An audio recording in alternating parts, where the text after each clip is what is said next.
então agora o professor Henry e a professora Liege. Eles vão fazer uma fala coletiva, tá? Eu vou colocar aqui também os slides dos professores. Vocês fiquem à vontade, tá? Eu estou por aqui, qualquer coisa, enfim, boa apresentação. Obrigada. Então, boa tarde, pessoal, a todos e todas. Estamos aqui em duplas para... né, chegamos ao Sergipe de novo, né? Um grupo que nós já temos uma certa familiaridade, é muito bom estar com vocês. Alguns provavelmente até já nos conhecem de outros momentos, né? Lá de 2019, quando nos encontrávamos.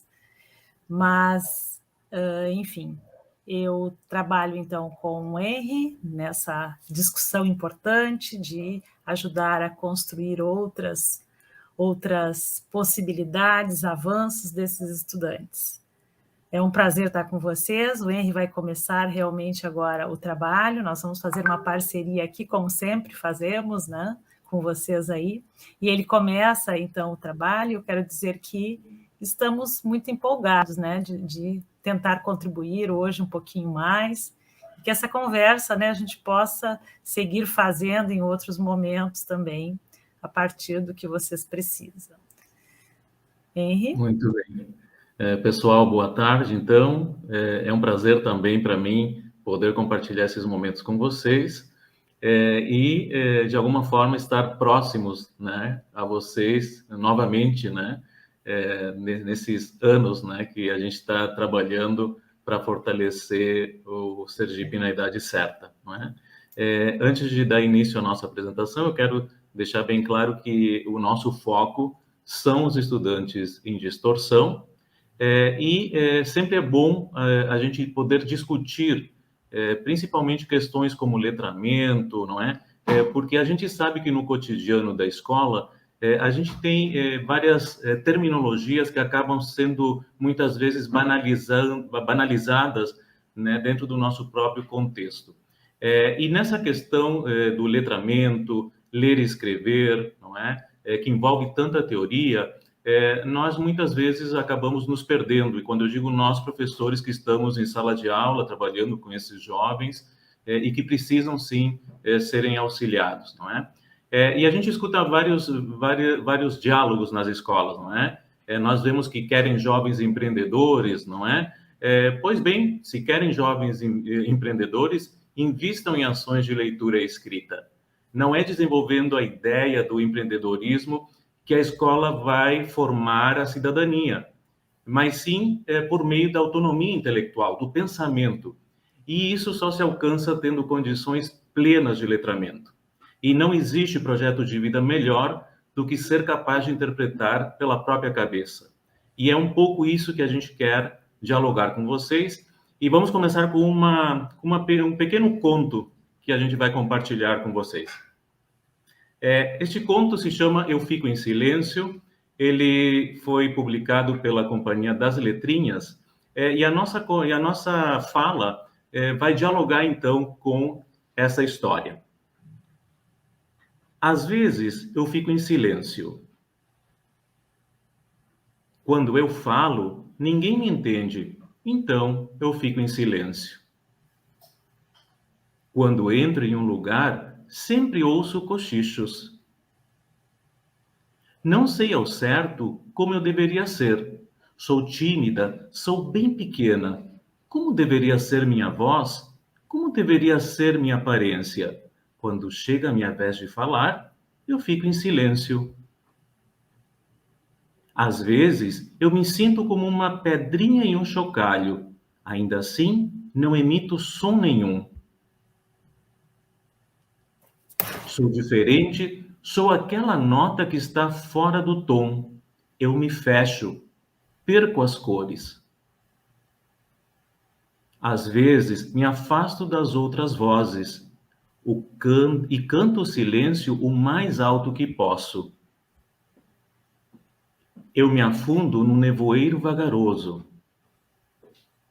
Nem sempre estou ouvindo. Meus pensamentos vagueiam por outras coisas. Eu iria embora se pudesse voar. Vira e mexe, fico imaginando onde gostaria de estar. Tem dias que abro bem a minha capa de veludo preta e flutuo como um corvo brilhante. Às vezes, quando eu fico em silêncio, eu leio. Quando leio, sei que existem línguas que ainda vou falar. Quando leio, sei que existe o mundo inteiro debaixo dos meus ramos. Leio que todos os seres vivos são parte de mim. Acho que devo ser parte de tudo também. Não sou tão diferente assim, e não sou pequena. Quando eu for ouvida, vou construir cidades com as minhas palavras. Elas não serão silenciosas. Sim, às vezes eu fico em silêncio. Mas um dia eu vou fazer muito barulho. Então, pessoal, esse é o conto, e a nossa fala, então, como eu comentei, a gente vai fazer os links para que a gente possa tornar esse conto realmente significativo para a nossa tarde, e a gente pode poder compartilhar alguns conceitos e algumas aprendizagens. Liege. Oi, pessoal. Então, o que eu e Henry, né, usamos a literatura, aquilo que é o seu papel, né? É o mundo ficcional nos ajudando a elaborar, a relacionar, a compreender o mundo real. E foi quando nós escolhemos essa história, né, Henry, a gente realmente olhou para ela e disse, puxa, tá aqui, ó, a literatura tratando, né, esse mundo que não é da ficção, para falar do mundo que é o aluno em distorção. Essa personagem né, nós ficamos pensando, um aluno em distorção, um estudante em distorção? Pode passar. Que semelhanças a gente enxerga, né? O que a gente está vendo quando a menina diz ninguém me entende, sou diferente, sou aquela nota fora de tom, né? Perco as cores. E o estudante em distorção? Será que ele é assim também? Será que a gente se dá conta? Eu acho que todos nós, né, que trabalhamos com esses estudantes em distorção, sabemos muito bem que essa sensação de perder a cor, né, de estar fora do tom, uma nota fora do tom, é a ideia da exclusão, da invisibilidade que eles vivem dentro da escola, fora dela, né, nos ambientes, enfim, nos quais tentam se integrar, quer dizer, e a escola especialmente. Enfim, pode passar. E aí, quando ele diz, né, às vezes, quando eu leio, eu fico em silêncio. Às vezes, quando eu fico em silêncio, eu leio. Né? Eu estou com uma dificuldade da leitura ali. Então, o que ele faz? Pode passar. Eu só queria retomar ali, na imagem anterior, porque a gente fez questão também de mostrar para vocês as imagens, porque elas também elas complementam a história. Né? Nós aqui temos um elemento que é o pássaro. O pássaro, tradicionalmente nos contos de fada, ele aparece sempre como um símbolo mágico, um símbolo de transformação. Se vocês lerem o texto novamente, vocês vão ver que não se cita o pássaro, só vai ser citado lá na frente, não é? Mas ele aparece nas imagens já justamente como esse elemento transformador. E aqui nós entendemos isso como essa questão da importância da leitura, ou seja, é a leitura que vai fazer a passagem, não é? A transformação. Não é? E aqui eu queria também lembrar para vocês, o professor Celso Ferraresi, ele tem um livro que fala sobre a pedagogia do silenciamento, que é muito importante porque é justamente isso, nós silenciamos essa realidade que nós enxergamos nos nossos alunos. Ou seja, nós sabemos os alunos que eles têm problema da escrita, que eles têm problema da leitura, e a gente finge que nada está acontecendo, ou ao menos a gente não faz nada para mudar aquela situação. E eu quero relembrar que nós estamos de novo falando de estudantes que estão na escola, são estudantes que ainda não evadiram. Então, é muito importante que nós, enquanto professores, pensemos o que podemos fazer por esses estudantes? O que nós temos que fazer? Eles estão ali na escola. A gente não pode achar que esses estudantes são analfabetos funcionais como tantos que existem na nossa sociedade. Eles têm esse diferencial, eles estão dentro da nossa escola, esperando que nós tiremos esse silêncio deles. E essa pode passar, Everton. Então, o significado, então, que o Henry está trazendo, né, desse ler e escrever, que sentido tem para esse estudante, não é? Quando ele diz ali, né, quando a personagem diz que eu vou falar muitas línguas, eu vejo o mundo inteiro debaixo, né, dos meus ramos, quer dizer, qual o acesso que ele precisa ter, né, para que esse estudante realmente em distorção, o sentido de aprender a ler e escrever significa ter acesso, ser incluído, ter o pertencimento aos grupos sociais. E este lugar a escola precisa assegurar, certo? Pode passar, Everton. Como é que a gente faz? Né? Acho que todo mundo tem muito claro esse lugar desse estudante, que ele precisa ser ajudado, mas, assim, o nosso grande desafio é como é que a gente faz isso, né? Que o estudante, como ajudar esse estudante a ler e a escrever melhor. Então, é importante que a gente pense sobre sobre ações pontuais, né? A importância da gente pensar de um diagnóstico bastante preciso. Será que ele não sabe ler mesmo? Será que um estudante que esteve na escola, está na escola, como o Henry diz, ele está conosco? Ele reprova, ele vai, ele volta, mas ele permanece na escola, ele vem. Então, e há quantos anos? Será que ele realmente não sabe ler?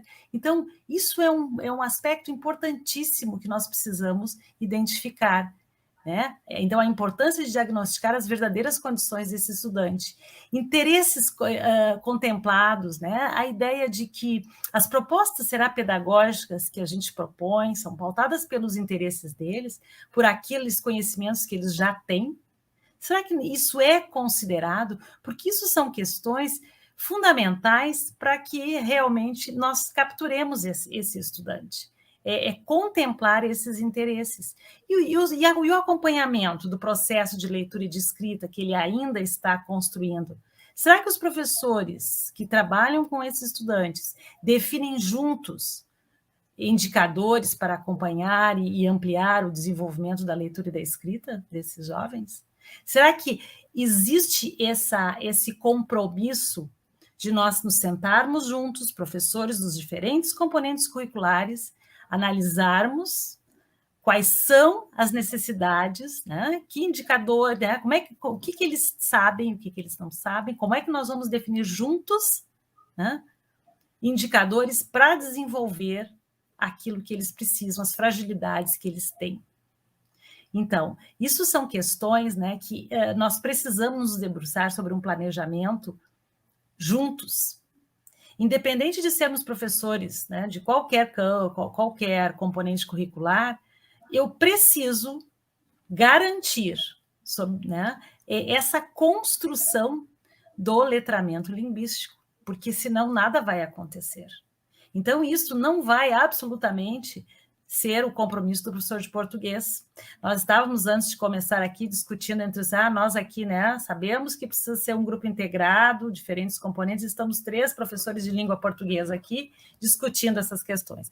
4, né, que o Everton também. Então, assim, como a gente, exatamente, nós admitimos, né, professores que trabalham com a língua, que não é possível, sozinhos, darmos conta destas necessidades desses estudantes. Então, isto é alguma coisa que precisa ser muito, muito, muito bem refletida e agirmos nesse sentido. Autonomia para superar os desafios, né? As propostas pedagógicas, será que elas estão sendo pensadas para estimular a produção de situações criativas? Como é que ou nós estamos exigindo respostas, né, definitivas, sempre as mesmas, né, de acordo com aquilo que o professor pensa, quer dizer, a criatividade, a produção do aluno, como é que nós estamos olhando para isto? Isso precisa ser pautado também. Pode passar. Eu só queria complementar ali que a gente não pode perder sempre de vista também como nós, adultos, letrados, lidamos também com essa questão da leitura e da escrita. Ou seja, se cada um de nós pensar o que seria que me motivaria a ler, o que eu gostaria de ler, o que eu seria capaz de escrever, provavelmente nós faríamos isso a partir dos nossos interesses. Ou seja, para mim seria muito difícil eu ler alguma coisa fora da minha área do conhecimento. Assim como escrever também seria. Então, esse segundo ponto dos interesses dos estudantes serem contemplados, essa questão que nós sempre comentamos da importância da escuta, é um fator fundamental para poder desenvolver ações de fato que possam ser efetivas, ou seja, que os textos que eu selecione, a forma como eu apresento um texto, independente do campo que for, da área do conhecimento que for, ele tem que dialogar com interesses desse estudante. E isso, né, Henry, é a discussão que a gente faz, né? O acolhimento é tão importante, mas e o acolhimento para a aprendizagem? Então, isso é o ponto de vista de acolher para que realmente os sujeitos aprendam. Como é que eu uso aquilo que para ele faz sentido, né? Em benefício desse estudante, é nesse sentido, né? Isso é acolhimento, né? Não é só o acolhimento emocional, mas o acolhimento pela aprendizagem, para a aprendizagem, né? A reconhecer os conhecimentos que esse estudante tem, e isso é acolhê-lo também. Voltando ao conto, não é? Ou seja, é ouvir aquele estudante silencioso, não é? É ouvir o que interessa para ele, não é? Quando ele está ali na nossa frente. Pode ir, Everton. E aí vem, né, o compromisso da escola. É nosso, pessoal. Ensinar a ler e escrever não é. Claro que sabe de outro lugar, né? Ele pode acontecer, ele é potencializado em outros espaços, mas o compromisso, né? A sociedade espera da escola assumir este lugar. A Angela Kleiman já disse lá nos anos de 80, né? A escola é a principal agente de letramento. Essa agência é legitimada socialmente, então isso é um compromisso nosso. Os estudantes, como disse o Henry há pouco, eles estão na escola e este é o lugar deles.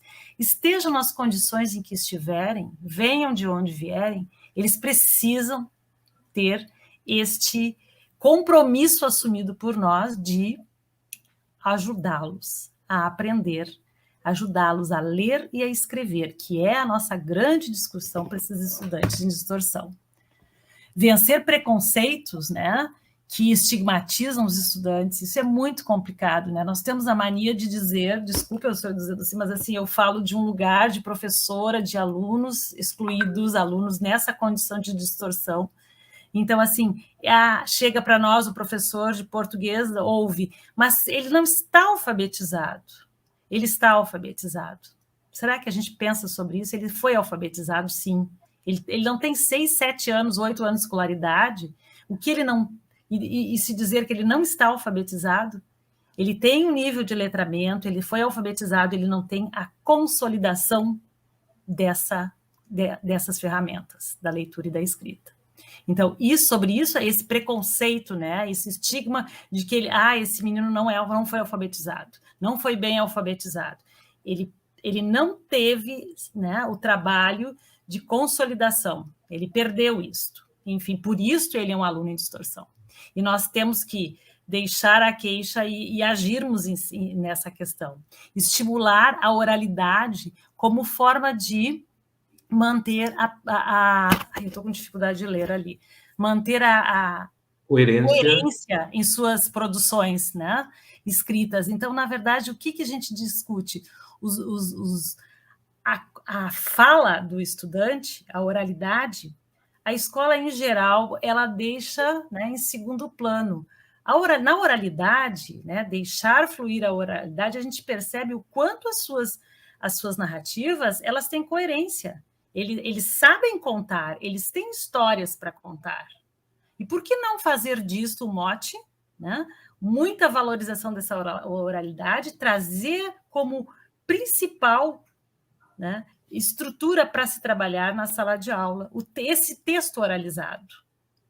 Ele vai ser transformado em escrita, ele vai ter marcas de uma oralidade, vai ter marcas de uma falta de consolidação do código, né, do letramento linguístico, mas ele é um texto legítimo e que faz sentido para o estudante. Então, este texto, e ele tem uma coerência importantíssima, e aí a gente se dá conta de que, bom, o nível de compreensão do estudante existe. O que eu preciso é ajudá-lo a vencer para que ele vá ampliando essa sua condição, né? Porque nós bem sabemos que a oralidade, ela, para nós letrados, certo? O texto escrito, ele monitora a nossa oralidade, mas para um estudante, para alguém que está construindo a leitura e a escrita principalmente, é a oralidade que vai ser a referência, é o contrário. Só que isso nós vemos, nós ouvimos, lemos, e a gente, na hora na prática, como é que a gente pensa isso? A gente volta para o texto monitorado lá, primeiro o texto, né, escrito é que tem que monitorar. Não, nesse primeiro momento é o oral que precisa prevalecer. Quer falar aí? Eu queria só complementar, porque a gente fala muito, por exemplo, da estrutura da nossa sociedade, não é? Então, a gente sabe que tem problemas estruturais. A gente fala de racismo estrutural, a gente fala de machismo estrutural, e a gente tem que falar também desse analfabetismo estrutural. Quando a gente fala do texto escrito, nós temos que pensar que a nossa sociedade ela foi privada da escrita durante muito tempo. Se nós pensarmos as famílias dos nossos estudantes, né, provavelmente se nós fizermos o estudo dessas famílias, vocês vão ver que a presença da cultura letrada, a presença do livro, a presença da escrita nessas famílias, ela é muito recente.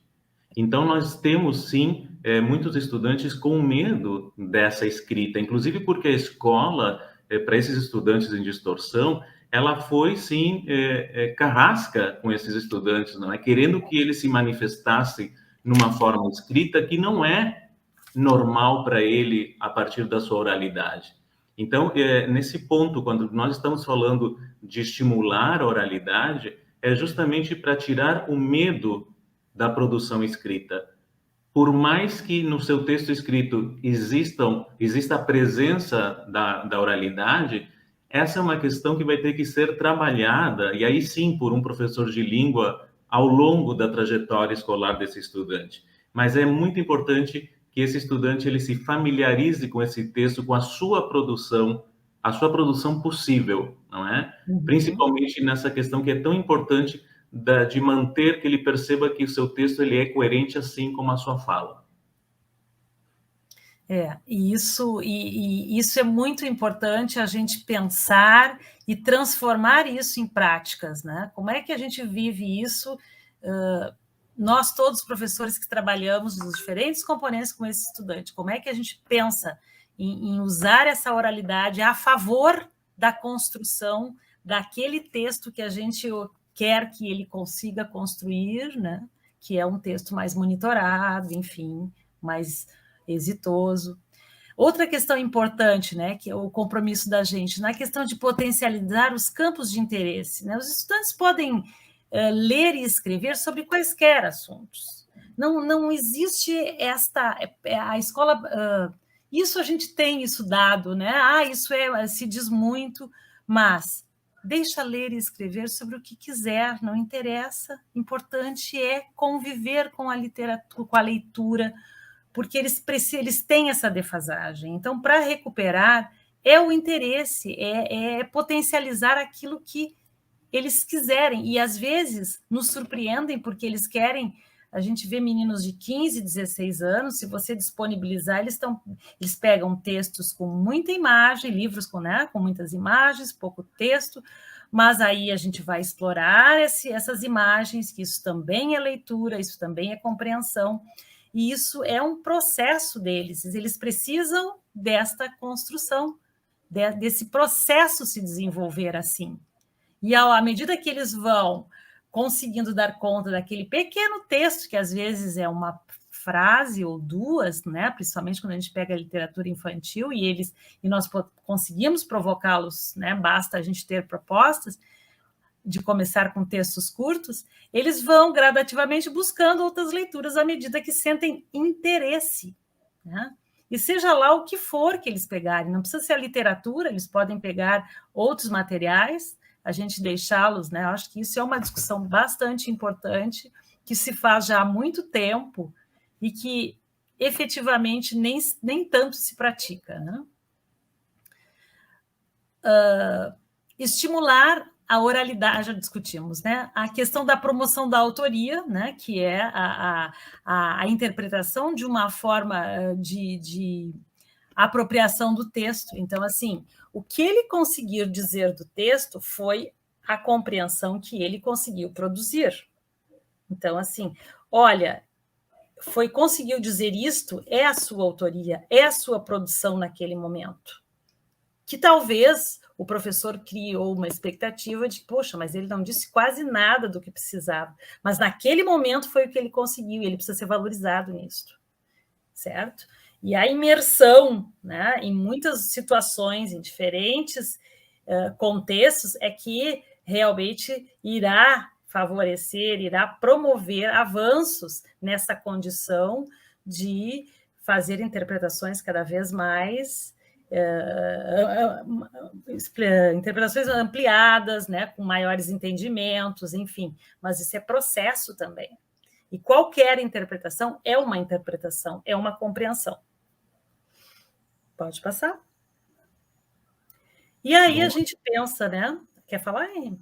Não, eu só queria complementar que nós que somos das letras, não é? Nós temos a estética da recepção, que se chama, né? Para quem não conhece, que é justamente isso, ou seja, nós mesmos, né? Em cada momento da nossa vida, se nós formos ler um mesmo texto, nós vamos ter interpretações diferentes, né? Com os anos mais maduras ou não, né?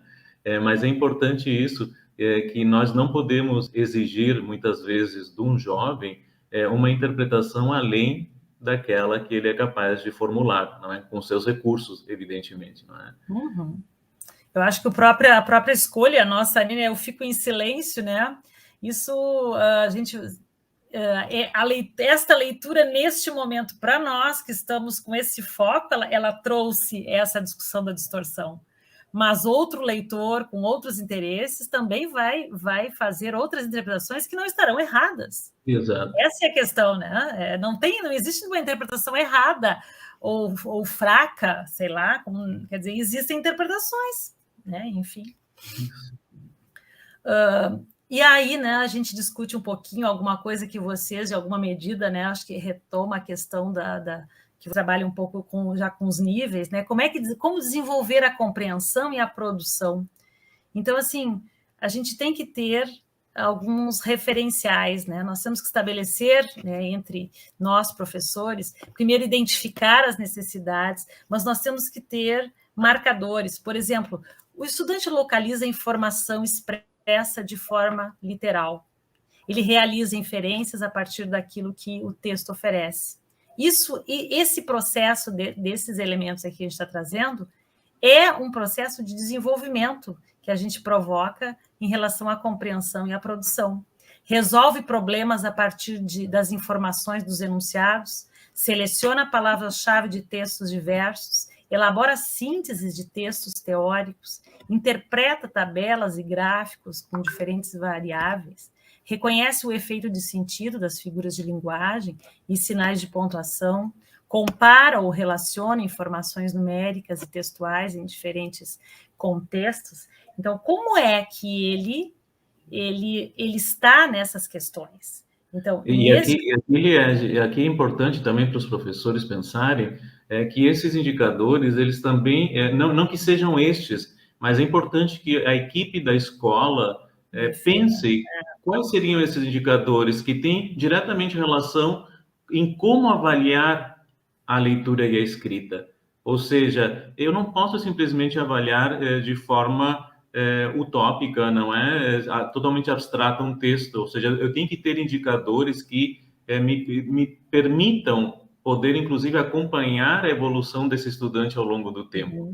Então, a partir dessas ideias que nós estamos apresentando para vocês, nós temos como ver o amadurecimento da produção do estudante, não é? E vejam que, novamente, aqui nós não estamos falando do texto em língua portuguesa. Isso aqui se relaciona com qualquer tipo de produção, seja para história, seja para geografia, seja para matemática, ou seja, ele é capaz de localizar a informação, fazer inferências, ou seja, são caminhos que os professores vão ter para poder acompanhar esse estudante. E vejam, pessoal, só para enfatizar o que o Henry pontuou também, e a gente já em slides anteriores, como é importante essa tomada de consciência que os professores façam juntos para ajudar o estudante. Quer dizer, nós trouxemos aqui alguns indicadores, mas vocês com o grupo de estudantes, seus estudantes específicos lá da turma de distorção, vocês podem estar vendo questões outras, talvez outros marcadores, mas importante é essa definição desses marcadores, importante que eles sejam, então, trabalhados de formas, né, em todos os componentes e que vocês juntos façam esses avanços na medida que eles vão produzindo, e podem ser outros também, né? Vocês é que vão definir isso. Aí vem a essência, né, do trabalho, é a gente fazer propostas, né, pensando nas necessidades específicas dos estudantes e pegarmos juntos sobre as questões que eles precisam. Isso vai mudar essa condição de leitor e de produtor de texto, né, de escritor. Pode passar, Everton.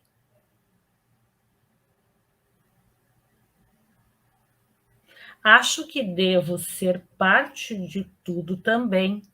Ou seja, quando esse estudante, né, se dá conta, né, aqui a menina, né, quando eu leio, quando eu vejo, eu me dou conta, quer dizer, se eu aprendo a ler e escrever, eu começo a sair desse mundo de me sentir completamente desajustado. Não, eu sou uma pessoa que consigo me incluir, a sensação, né, a vivência do pertencimento, o acesso, né, à inclusão em diferentes contextos, a inclusão econômica, a inclusão social, enfim, pertencer a uma vida numa sociedade que é letrada e que cada vez mais exige que as pessoas tenham essas ferramentas desenvolvidas. E aqui na ilustração, né, voltando para a ilustração do livro, as luzes, não é? Vejam que nessa etapa, quando a menina ela descobre a leitura, a sua vida se ilumina. Então, nós temos essa sequência, não é? A luz, justamente como ideia do conhecimento, não é? E aqui é quando a gente fala da autonomia, né? Como a leitura ela é capaz de provocar essa autonomia para esse estudante. Se nós estamos falando de estudantes em distorção, deve ficar muito claro que é impossível que numa turma de distorção a gente dê conta de todos aqueles conteúdos que um estudante teria no ensino regular.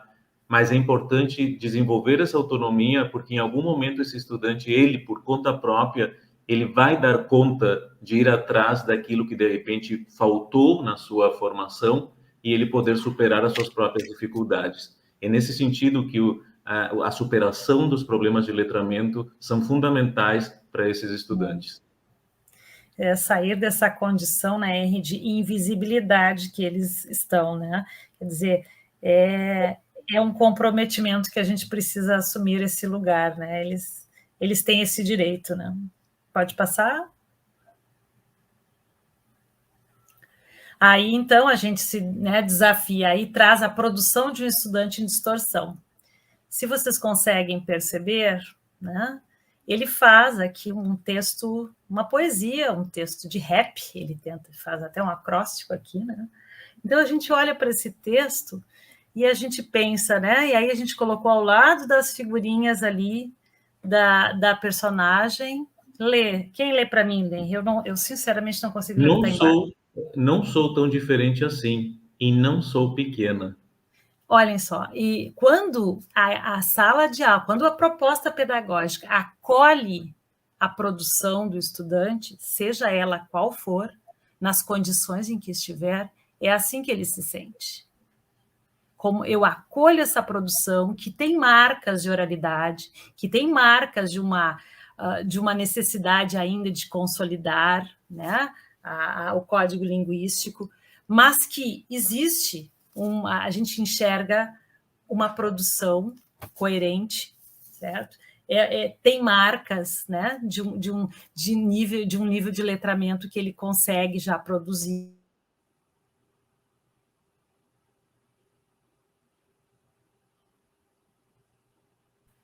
Desligou meu microfone aqui, desculpe.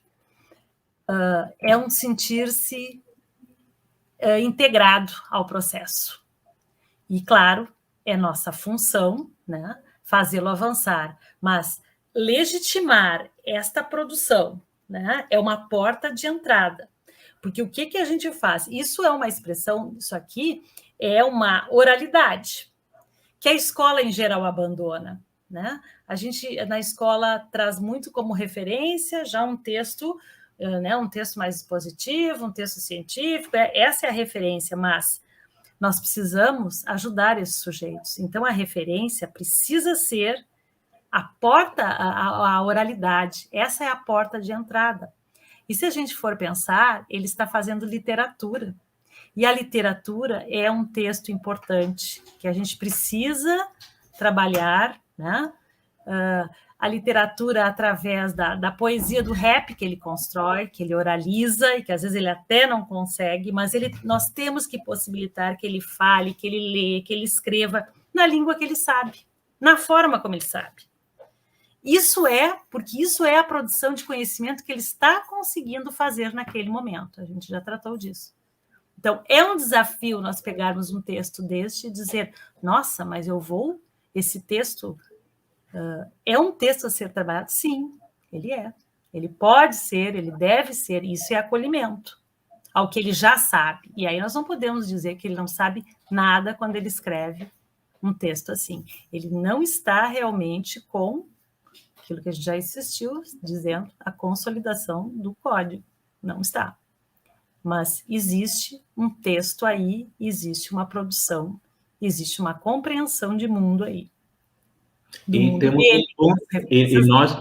E nós, como professores, temos um ponto de partida para saber o que temos que fazer com esse estudante.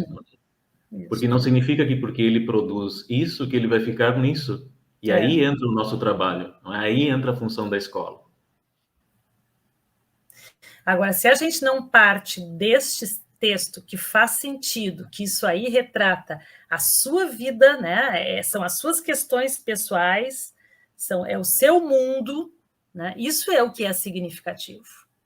E a partir disso, então, eu vou avançar nas discussões, no trabalho com ele, na imersão desse sujeito em outros contextos que vão ajudá-lo a realmente construir uma compreensão, uma escrita que vai fazê-lo realmente construir outras leituras de mundo, né, avançar, ampliar entendimentos e interferir, principalmente, né, que é o que se quer.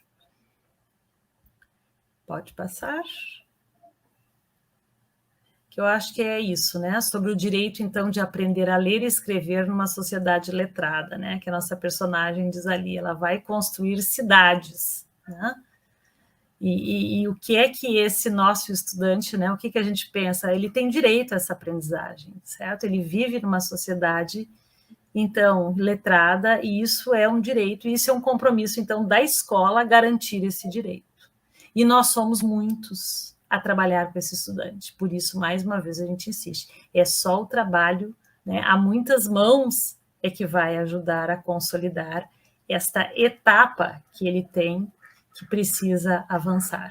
E aqui também, né, quando nós falamos de multiletramentos também, nós sempre temos que pensar que o multiletramento ele vai partir dessa condição do letramento. Ou seja, nós temos esse pré-requisito, não é? não são coisas que podem caminhar simultaneamente, não é? Nós temos um pré-requisito, sim, que ele deve ser solucionado e que é a tarefa da escola e que vai permitir justamente essa ampliação, né? Como a nossa personagem do conto fala, não é? Quando ela for ouvida, não é? Ela vai construir cidades com as suas palavras, né? E isso é muito importante, ou seja, entender isso. A ampliação desses letramentos vai acontecer de forma gradual a partir do próprio acesso à letra, né? Que ela vai ter. E contextos múltiplos, né? Como falava lá o colega, o professor Vanderlei, a necessidade de que muitas semioses, quer dizer, tudo precisa ser considerado. Nós falamos aqui leitura e escrita, mas que a gente entenda, né? Que são de todas as possibilidades. Nós vivemos as imagens, os movimentos, o corpo, a corporeidade, como a gente diz, né? Tudo fala, tudo compreende, tudo expressa, tudo escreve, né? Então, eu acho que isso.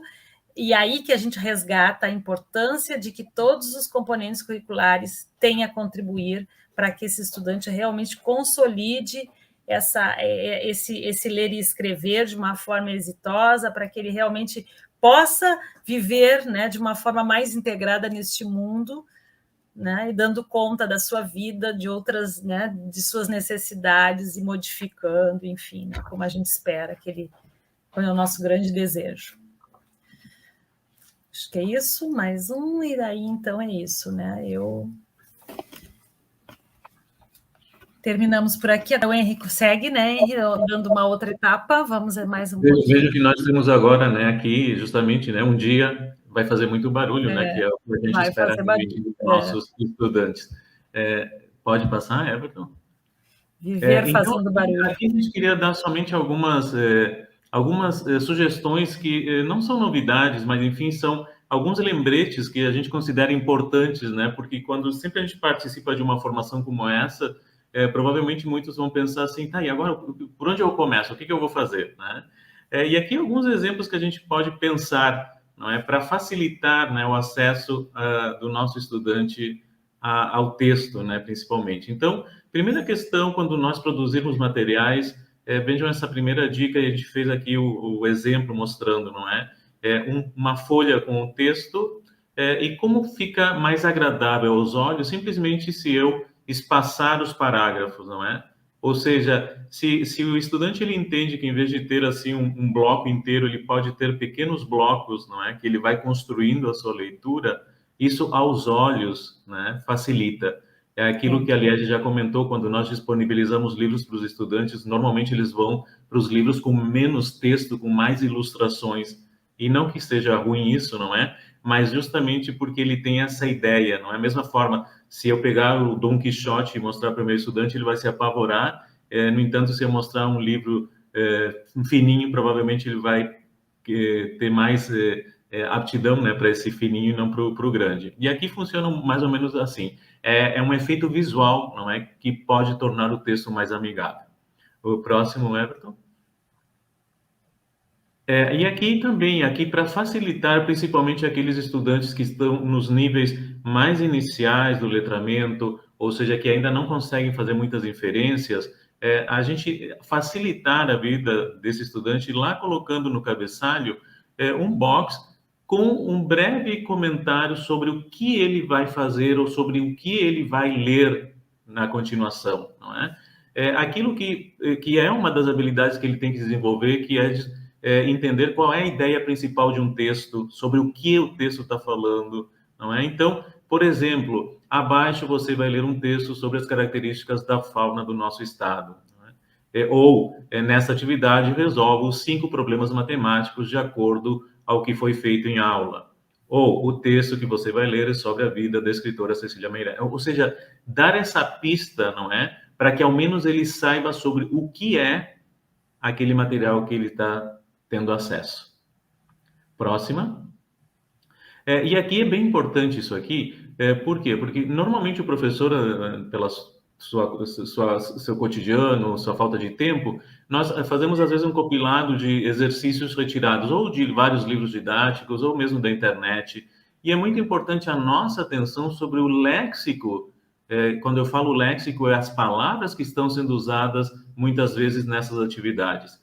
Será que essas palavras desse exercício que não foi feito por mim, elas são usadas por mim em sala de aula? Às vezes até uma forma de tratamento mais formal pode afastar esse estudante daquele exercício. Usar alguma palavra, usar alguma terminologia que ela não seja da rotina escolar, já é uma barreira, muitas vezes, para essa compreensão. Isso pode acontecer no enunciado de qualquer componente curricular, não é? E vejam que a decifração dos enunciados é um dos principais problemas que os nossos estudantes enfrentam, não só em distorção, não é? Mesmo lá na faculdade, nós vamos encontrar essa dificuldade dessa compreensão de um enunciado.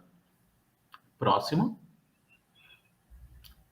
E aqui também um exercício que é retirar as palavras-chave do texto e colocar para que o estudante as coloque no seu lugar devido. Não é? Isso faz com que ele tenha que estabelecer uma relação entre cada frase com aquele conceito que foi retirado dali.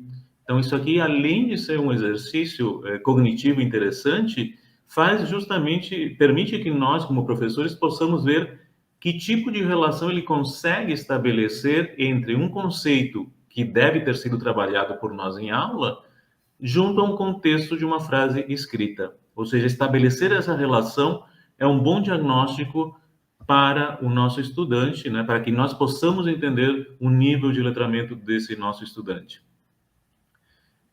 E é isso, não é? E a gente termina com essa tirinha do Armandinho aqui, do Paulo Freire, que é justamente isso, ou seja, não basta saber ler que Eva viu a uva, é preciso compreender qual a posição que Eva ocupa no seu contexto social, quem trabalha para produzir a uva e quem lucra com esse trabalho. Ou seja, se nós pensarmos em todas essas perguntas para cada formulação que nós fizermos para os nossos estudantes, com certeza eles vão ter mais condições de desenvolver o seu potencial. Então, obrigado e a gente fica à disposição das questões de vocês. Muito bom.